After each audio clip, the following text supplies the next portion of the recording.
Hello everyone and welcome back to another episode of Palisade Radio. This is your host, Colin Cattell. This week we have a revamped PalisadeRadio.com. You're going to notice a much cleaner and more succinct experience. So please take a moment and show your support for the show with a quick visit to PalisadeRadio.com. And in conjunction with the update, I wanted to get on my very favorite guest, Mr. Rick Rule. Rick, thank you for joining us. Flattery will get you everywhere, Colin. Thank you for having me. With your finger always on the pulse of the mining space, I want to quickly get an update on junior resources. Are there any developments worth noting since we spoke last in September? Yeah, I think we're in a fairly healthy market right now. You're beginning to have some market response to news that deserves it. There still isn't enough news that deserves it, of course. The bifurcation that we talked about the last time that I was a guest on your show has begun to clearly establish itself. The better names in the junior resource sector, the better 10 or 20% of names, have definitely pulled away from the pack and they're beginning to move higher. The financings that are getting done are enjoying fairly broad-based support, and it's nice to see some stocks recover after the financings. It doesn't feel like a recovery, of course, to people who own too many stocks on the TSX-V, because too much of the index is populated by what my friend John Kaiser calls the zombies, the companies that have working capital deficits, or if not, don't have enough cash to maintain themselves as viable explorers or public companies. But the truth is that a recovery is underway, not a recovery that's being driven by commodity prices, but rather a recovery, I think, driven by the fact that a market that's declined by 83% in nominal terms and 90% in real terms is in certain cases just too cheap to stay cheap. Out of curiosity, Rick, what's your feeling on the general equities? They're at all-time highs right now. And the reason I ask that is if we have some type of a pullback or crash, how would that affect these junior equities that are already off 80%? Two great questions, Colin. I'm not a general equities analyst, nor am I an economist. When I pull companies at random from the S&P 500 and look at their balance sheets and income statements, which I want to do, I'm a strange guy, I'm impressed by their returns on capital employed and by their balance sheet strength.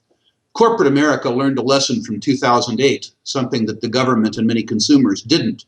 And I'm struck by how fine those companies are. But I'm also struck by the fact that they're priced for perfection. And I don't think that anyone can deny the fact that equities prices have been driven higher by the low cost of debt capital that's available, and also by investors seeking alternatives to the extraordinarily low interest rates that they get on savings products. To the extent that the interest rate goes up, of course, the capital costs for those companies increase. At the same time that the capitalized value of their distributions, their dividends, goes down. Following on to the second part of your question, it's very important that speculators recognize that junior resource stocks are stocks.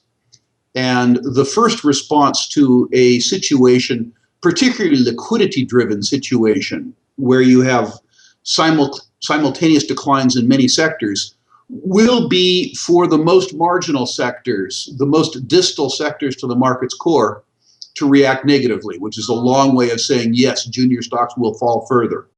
On the topic of gold and silver, I know in the past we've touched on your liking to platinum and palladium. We've never really talked about this historic gold-silver ratio, which is often cited at 16-1. I'm not sure where that number comes from. But my question is this: if we at some point are to revert to that mean in the bull market, doesn't it make sense for investors to focus much of their attention on silver right now when it's 1/73rd of the price of gold? The 16-1, as I understand it, reflects the relative abundance of each substance in the Earth's core, which suggests that there is 16 times as much silver as there is gold. I have never understood the financial relevance of that number. The fact that something is 16 times more plentiful doesn't address its utility, as an example. And so I'm not certain why 16-1 is a viable investment statistic, except for the fact that it's widely followed. And sometimes even a mistake that's widely followed becomes a truism or a factoid. Certainly, people who are in the precious metals business for speculative reasons should look to silver, as it's a much more volatile metal than gold. I have exposure to all of the precious metals via my career and my shareholdings in Sprott. But in addition to that, I'm a gold buyer, not because I'm a speculator, but rather because I buy physical precious metals for insurance purposes. If you buy physical precious metals for insurance purposes, I think that you want the depth and the respectability accorded to gold. If you are a speculator, however, certainly you get probably twice the move in the silver in an up market that you get in gold. So cowards, gold. Speculators, silver. It's no secret that Sprott's brand focuses on precious metals, commodities, natural resources, but money is also put to place in other sectors. And one press release that caught my eye of late is about a company called Trans-Eastern Power Trust announcing an $18 million financing led by Sprott and Sprott Lending. Do you care to touch on that and your interest in the renewables in general right now? I like the renewables business, and I also like the energy infrastructure business. About once every 10 years, and we're in this period now, there is extraordinary dislocation in the energy markets. The incredible fall in the price of oil and gas has put in place a set of circumstances where the oil companies are going from being obnoxiously overcapitalized with very low cost of capital to needing capital. And when that happens, they often sell assets that they can sell to support suddenly challenged exploration and production activities, which means that once every 10 years, investors, particularly in the United States in MLP structures, have the ability to capture transmission, midstream, or processing assets that throw off very stable, very reliable incomes. And the same thing is true in the alternative energy space. It's odd, Colin, to be in the alternative energy space because normally extractive activities are looked on by many parts of society and certainly by governments as an evil. For some reason, if you're in the alternative energy space, you're viewed as the savior of salamanders and the savior of the environment. And it's refreshing in a permitting environment to have the people who normally oppose you, be they NGOs or be they governments, solidly on your side. So when Sprott has the opportunity to back good entrepreneurs like Ravi Sood, like Lucas Lundin, like Ross Beatty in Altera, we certainly jump at the chance. Switching quickly to the Fed policy, there's a lot of talks of rate hikes. A lot of investors are calling bluff on part of the Fed here. Peter Schiff, as an example, has been vocal in arguing that the Fed will not raise rates, and that in his words, there might be more QEs than Rocky movies when it's all over. I want to get your opinion on what you think the Fed will do, and since you can't guess what the Fed will do, what are the implications on both sides of the table? I have to disclaim, first of all, that I'm a credit analyst, not an economist. And I wouldn't want to compete with Peter either as an economist or a quipmeister. But I suspect he's right. As a credit analyst, when I look at the aggregate levels of indebtedness, just government indebtedness at the United States, federal, state, and local, and I look at the deficits that they're running given their current costs of debt service, my suspicion is that they will put off a rate hike as long as they possibly can. I was always one who believed that quantitative easing wasn't a measure of financial stimulus so much as it was a way to fund a deficit that was otherwise unfundable. In other words, I don't believe that quantitative easing was ever a economic tool. I believe it was truly counterfeiting. And whether or not they have to return to overt counterfeiting, or simply keep attempting to manipulate the interest rate lower. My own supposition is that given the amount of money that would be required to service not just the federal debt, Colin, but federal, state, and local debts, that they will be loath to raise interest rates. The Second thing, I think, is that if they go about raising interest rates, the difficulties that they'll have in first the bond market and then the equities market will lead to screams of outrage by traditionally politically connected groups, starting with the American Association of Retired People, AARP, but certainly echoing through places like Merrill Lynch, Bank of America, and Goldman Sachs, places whose oxen would be gored by an increase in long-term rates and a subsequent deterioration in the value of the long-term instruments that they own. Well, speaking of government corruption and counterfeiting, this is a great lead-in to the second half of the interview. I want to talk to you about things that are on more of a philosophical basis. I just completed reading biographies on Cornelius Vanderbilt, John D. Rockefeller, and Andrew Carnegie. And before I ask my question, I would point out that it is quite a humbling experience to study the lives of people who are so much more successful than myself. When reading about the characters of centuries past, it's a good exercise to compare the environment we live in today with that of the past. And Vanderbilt, Carnegie, and Rockefeller grew up and grew their business in near zero tax environments. Regulation was at a minimum. Insider trading was ripe. But similarities existed as well, with one of the most prominent I found is extortion by politicians was everywhere. Government corruption was staggering. So let's begin our philosophical questions on the topic of taxes. Have you ever practiced this exercise of comparing today to the past? And do you find yourself yearning with nostalgia to operate in the 19th century?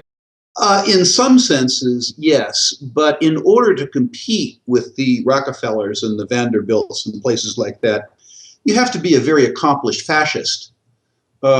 Remember that one very good definition of elections is that they're advanced auctions of stolen property. And the Rockefellers and the Vanderbilts and that type were very practiced at being high bid, establishing regulations that benefited themselves and beggared their competitors. They were truly accomplished fascists. And I'm not sure that I could compete in that regard. I would describe myself as a lender as being fairly cynical, but I don't think I'm cynical enough to have competed in their league.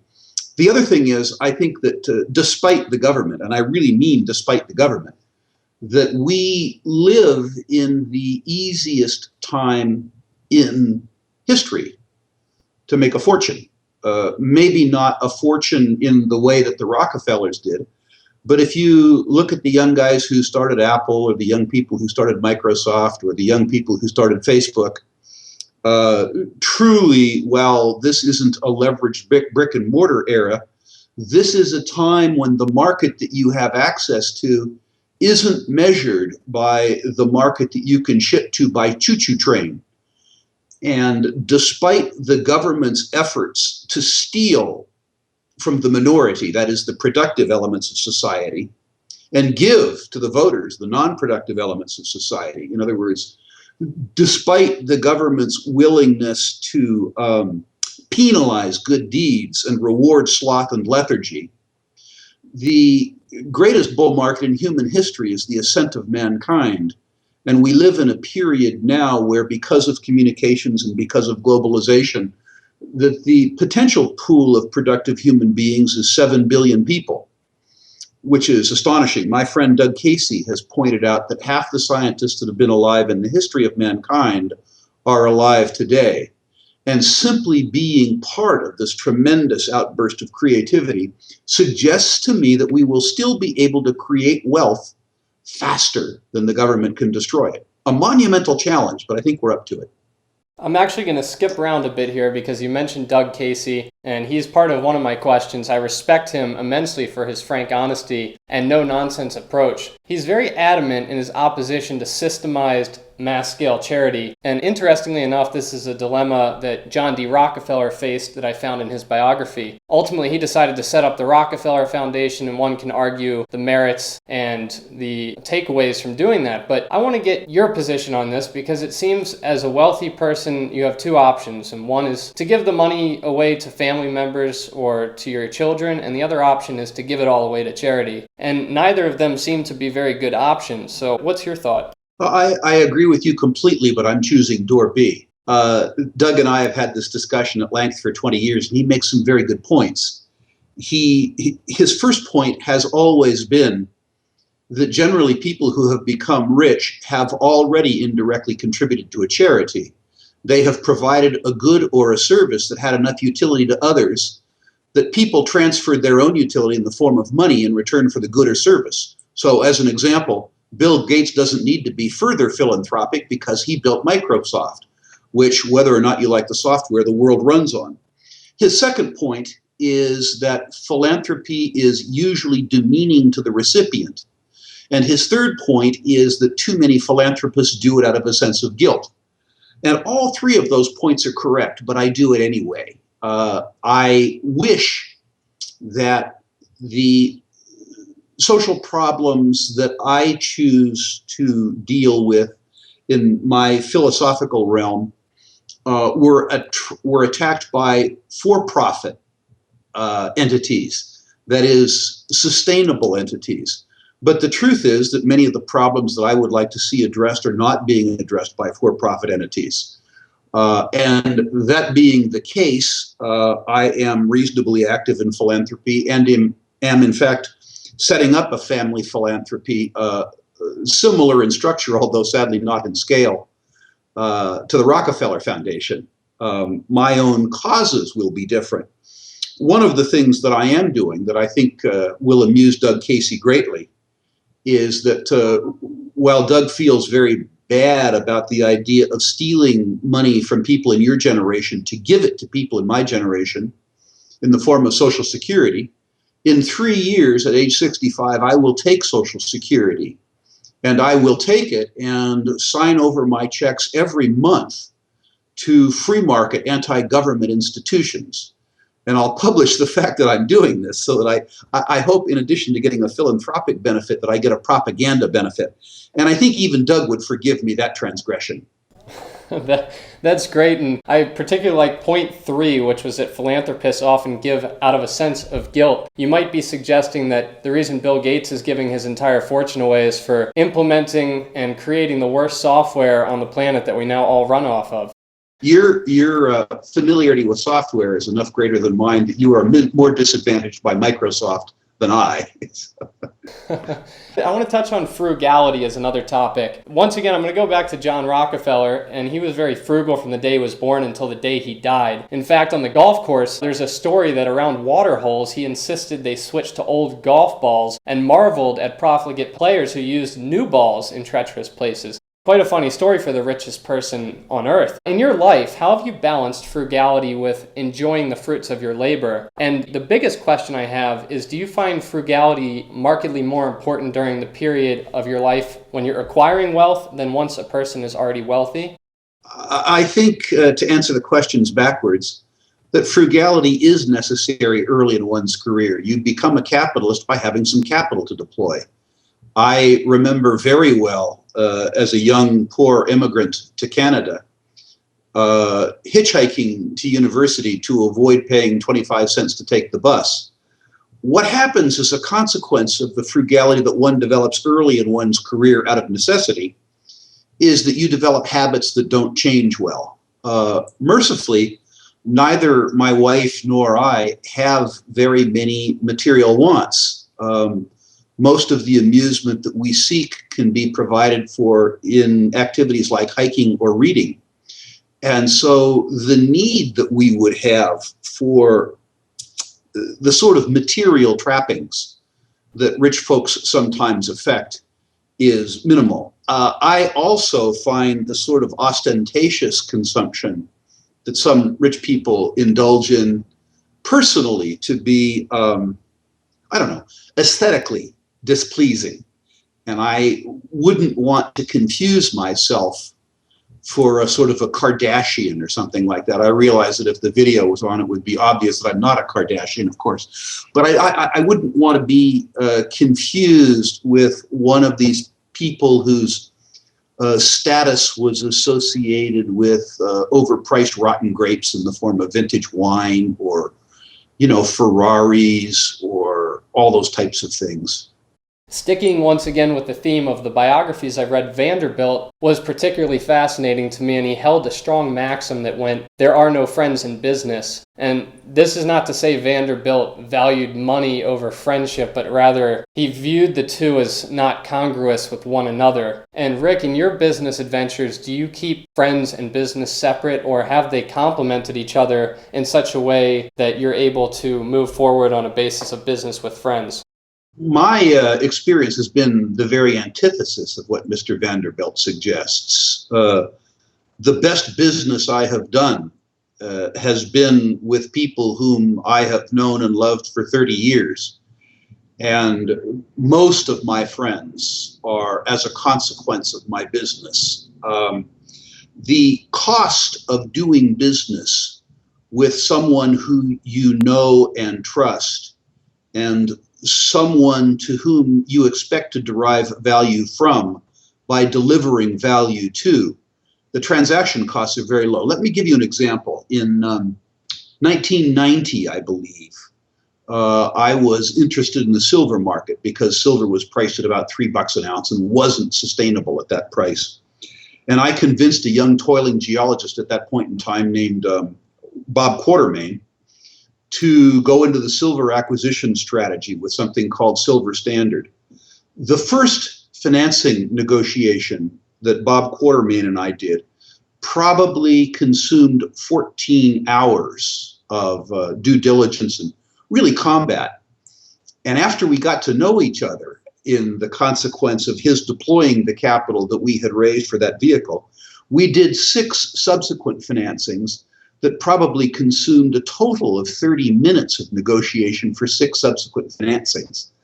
The cost of having to do business with people that you don't like or don't know or don't trust is very high relative to the cost of doing business with people who you do know and who you do trust and whose welfare you are vitally concerned with. Very good points. And as we're coming to the close of the window that I blocked out in your calendar, I just want to ask you one final question. Back to Doug Casey, because he talks about this a lot, and that's on voting. Do you vote, Rick? I have voted from time to time. I vote when I can be bothered. I vote no on any measure that I think might increase regulation, even when that regulation is to my benefit. I vote no on any spending measure, even when that measure would benefit me more than it would benefit the rest of society. I have voted for candidates, and I need to point out something to you. In every case that I voted for a candidate, I have voted for a candidate that had no possible way of winning. And so I haven't violated the non-aggression principle because I haven't attempted to influence or control other people through the political process. I voted for Harry Browne because I knew him so well, and it amused me mightily to go into the voting booth and and vote for this man, knowing that he would never be elected. It couldn't ruin his life, and it couldn't impose my will on other innocent parties. So yes, I have voted. I believe deeply in my core in the non-aggression principle. I don't believe that I have the moral right to prevail by force, fraud, or the threat of force through the political process. So the idea that I would vote for a Democrat or Republican, that is the idea that I would vote for somebody that had some feasible chance of winning, I would regard as immoral. But I certainly do vote no on spending measures. I certainly vote no on regulatory measures. And I will occasionally vote for somebody who amuses me, whom I know has no hope of winning. Rick, I know I said that was the last question, but I now have one last one. At what point in your life did you become, I don't want to title you as a libertarian, but you certainly share those sentiments with me right now. What point in your life did you go from being a statist, if you were at some point a Democrat or Republican, into what you've become now? I think well, first of all, I think I was always a libertarian. I had 2 early moments of conversion, but that was before I could spell libertarian. One is when I was in perhaps the 3rd grade. So how old are you then? 8 or 9? I lived in a fairly mixed neighborhood, and there was a woman who would come by the elementary school with a little red wagon, a Mexican woman, selling tamales, 3 for a quarter. A quarter was the price of a school lunch, and the tamales were substantially better than the school lunches. So a fair number of Anglo kids, as well as most of the Mexican kids, bought tamales. And the city shut her down because she wasn't licensed, which outraged me as a 9-year-old. The next sort of libertarian moment I had was in the late 60s. And there was a really great American political philosopher who isn't given the credit he's due. His name was Muhammad Ali. And I remember him, yes, the boxer. I remember him looking at the camera and addressing the television on the subject of going and fighting in Vietnam. And he said, if I can quote him, and I think I'll get the quote correctly, "I ain't got no quarrels with no Viet Congs. None of them never called me nigger." And I was thinking, despite the fairly obvious differences between me and Mr. Ali, that he summed up my viewpoint correctly. And the consequence of that realization was that I chose to, a young man at that point in time was going to travel, Colin, and I had my choice, as I saw it, between Vancouver, which was cold and wet, or Saigon, which was warm but required me to shoot people. And I chose Vancouver, which I realize now was a sort of a libertarian action. My branding as a libertarian came about as a consequence of my association with our mutual friend, Doug Casey. When I first got to know him and John Pugsley were having a discussion that I was present at, and they were discussing politics. And Doug Casey said, "So what are your politics, Rick?" And I said, "I don't have any. I want to be left alone, and in return, I'll leave other people alone." And John said, "Oh, well, you're a libertarian." I knew nothing about libertarians. The only thing I knew about libertarians was this guy, Lyndon LaRouche, who used to raise money in airport lobbies and wanted to blow up whales and kill Jane Fonda. And I liked whales. I thought Jane Fonda was substantially more pretty than Lyndon LaRouche, and I wanted nothing to do with them. Pugsley gave me a copy of Economics in One Lesson and said, "Do me a favor, read this over the weekend and call me back." By the end of the weekend, I understood that he had correctly labeled me and I had incorrectly understood what libertarianism was. Okay, well, thank you for that, Rick. Always a pleasure. Anything else to add before we get off the line here? To your investing and speculating listeners, I think it's very important to remember that in the sectors that we follow at Sprott, the natural resources and precious metals, that they're extremely capital intensive and extremely cyclical. We've talked about that before on your show, but it bears repeating. You know, the narrative that was true in 2010, 2011, when nobody could get enough of these things, is as true today as it was then. The difference is that the market is 83% cheaper, which is to say, arithmetically, 83% more attractive. It's important that people keep the arithmetic in mind when their experience in the immediate past, which has all been bad, causes them to anticipate more in the future. I truly believe that 2 years from now, or 3 years from now, or 5 years from now, at some point in time, we will look back at 2015 and say, boy, those were the good old days. Stuff was cheap. Good news would come out in a news release, and you could study the news release and understand the value that it added to the stock without the stock moving up by 25 or 30% before you could act. I really, truly believe that speculators will look back at 2015 and say, boy, it didn't get any better than that. Well, Rick, I share your sentiments, and my experience are very little compared to yours, but I hope you're right. I've got all of my little capital tied up in this sector. So we will get you back on the show soon here, and hopefully we both have a very good year and beyond 2015. Thank you for having me. I enjoy addressing your audience, and I enjoy your intelligent questions.